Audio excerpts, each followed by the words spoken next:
હવે હું તમને મારો જ એક એક્ઝામ્પલ આપું. મારો એડવર્ટાઇઝિંગનો બિઝનેસ છે. મારો એક બહુ મોટું ક્લાયન્ટ હતું અને ત્યાં એ ક્લાયન્ટ એટલે કંપનીમાં કોઈ સીએમઓ હતા અને એ ભાઈ નાસ્તિક.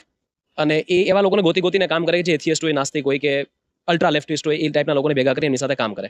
હું કોઈ એક મિટિંગમાં ગયો, ત્યાં 6-7 લોકો બેઠા હતા અને એ લોકો ભેગા મળીને દશેરાનો દિવસ હતો ને એવી ટિપ્પણીઓ કરતા હતા કે તમારા બધા ભગવાન કાલ્પનિક પાત્રો છે ને આ છે ને તે છે ને. બહુ ગુસ્સો આવે, આપણું તો ખૂન ખોલે કારણ કે આવી રીતે કોઈ વાત કરે ને બધાની વચ્ચે. ત્યારે મને બે વિચાર આવ્યા કે ભાઈ એક તો આને હમણાં જ કહી દઉં, પણ મારી પાસે એવા કોઈ સાયન્ટિફિક પુરાવા હતા નહીં ત્યાં કહેવા માટે. અને બીજી વસ્તુ મને એવો પણ વિચાર આવે કે હું આની સાથે સંબંધ બગાડું તો મારો કંપની સાથે સંબંધ બગાડશે. આ તો માત્ર એક માણસ ત્યાં કામ કરે છે. તો આવી પરિસ્થિતિ આવે ત્યારે મારી જેવા માણસે કેવી રીતે બિહેવ કરવું જોઈએ? ના, બિહેવિયરનો બીજું કોઈ વિચારવાનું જ નથી. પ્રેમથી, શ્રદ્ધાથી આપણે એને એક જ વાત કરવાની છે, ભગવાન છે કે નથી એની ચર્ચા આપણે કરવાની નથી. ભગવાન છે એવું એક આસ્તિકે સાબિત પણ નથી કરવાનું. ભગવાન નથી એવું નાસ્તિકે સાબિત કરવાનું રહે છે. કેમ? તમે આજુબાજુ કુદરતને જુઓ એટલે તમને ભગવાનનો અહેસાસ થાય જ. મારા સિમ્પલ ક્વેશ્ચન્સ છે. આવા કોઈ નાસ્તિક હોય એને વેરી સિમ્પલ ક્વેશ્ચન્સ.